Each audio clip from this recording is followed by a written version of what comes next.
In a quiet suburban corner of Buderim, beside a road but flanked by peaceful bushland, is the Beulah Frontier Wars Memorial. The Frontier Wars Memorial stands beside the Indigenous and Australian South Sea Islander War Memorial, which pays tribute to all First Nations people who served in all of Australia's offshore wars. The Frontier War Memorial, however, remembers the First Nations people who defended their country against white invasion. The Frontier Wars is an umbrella term for all the massacres, wars, and instances of resistance fought by First Nations Australians against the white colonists, beginning in 1788 with the arrival of the First Fleet. The end date is a debatable point, with some citing the 1940s and others arguing that acts of violence towards First Nations people and First Nations resistance continue today. The Australian Frontier Conflicts website has documented all known conflicts and massacres since white invasion. There is a hyperlink to this website at the end of the slideshow, so you can do further research. Take a moment to explore the calendar and investigate the amount of conflicts recorded. How does this compare to what you had expected, and why? The Beulah Frontier War Memorial has a number of carvings, artworks, and other objects of significance.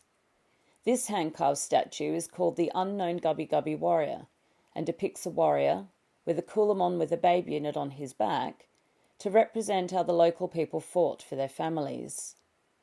The Gubbi Gubbi are the traditional custodians of the Sunshine Coast area, where several documented frontier war battles took place.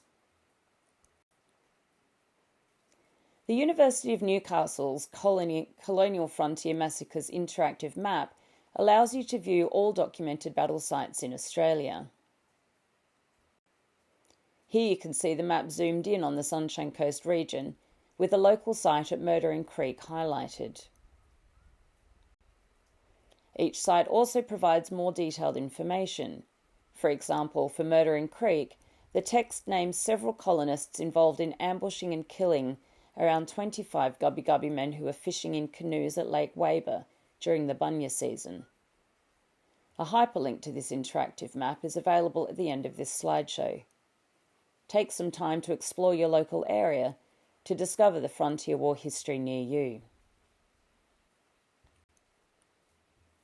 The Frontier War Memorial also includes an Aboriginal flag painted on a piece of corrugated iron found in the surrounding bushland, flanked by poles depicting the surrounding mountain ranges, which are characters from one of the local creation stories. The row of posts are linked with barbed wire to represent a fence, a symbol of the dispossession of First Nations people. The fence is hung with various settler artefacts from the property. The totem poles are designed by Indigenous artists and are carved into yellow stringy bark and coloured with fire. On the left is local elder Lyndon Davis's bunya design, in the middle is the Wiradjuri Goanna totem pole, and on the right is the Palawa pole. Also included in the memorial is an honour board naming leaders of the Indigenous resistance across the country, and a statue of Dundalli, a local warrior, lawman and resistance leader. Dundalli led a decade-long resistance to British colonisation in southeast Queensland and was hanged publicly in the last public execution in Brisbane in 1855 at the site of what is now Post Office Square. Every year a smoking ceremony is held at the site to commemorate this hero, but until recently, despite the square containing plaques and statues in honour of Banks, former premiers and those who died in the World Wars, there was nothing permanent memorialising Dundalli. A small plaque now commemorates the role he and other resistance leaders played in fighting for their lands and the welfare of Aboriginal people. Pause the video here for a few minutes and discuss why this acknowledgement took so long to be made, giving consideration to who gets to decide who is publicly memorialised and what their motivations might be. Following the Dundalli walking track through the scrub behind the Beulah Frontier Wars Memorial, you're struck by the peace, but also by how unassuming this memorial is. It has an organic, earthy, rustic quality that is so different to the ubiquitous, sterile brick war monuments that feature in small outback towns all the way across this country.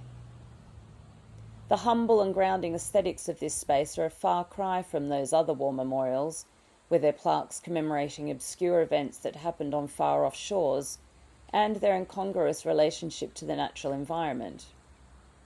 But sitting here in the shade, something that those traditional memorials always seem to lack, it is important to ask a bigger question. Why is this memorial so humble? Why hasn't it been funded by public money? And what can that tell us about Australia's stance on our colonial past?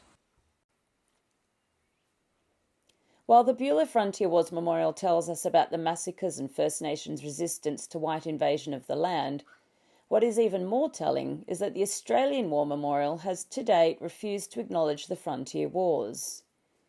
In recent months, in 2025, there has been a resurgence of public calls for them to reverse this decision, but they currently hold strong to their stance that by definition, the Australian War Memorial exists to honour lives lost in military force operations overseas on behalf of the nation. By their definition, because no military units were involved and because it was an internal conflict, the Frontier Wars are therefore not classified as wars. These articles and quotes on this slide are all hyperlinked for a starting point to this discussion. Take some time now to research recent media on this debate. Perhaps your class could hold a debate exploring the arguments on both sides.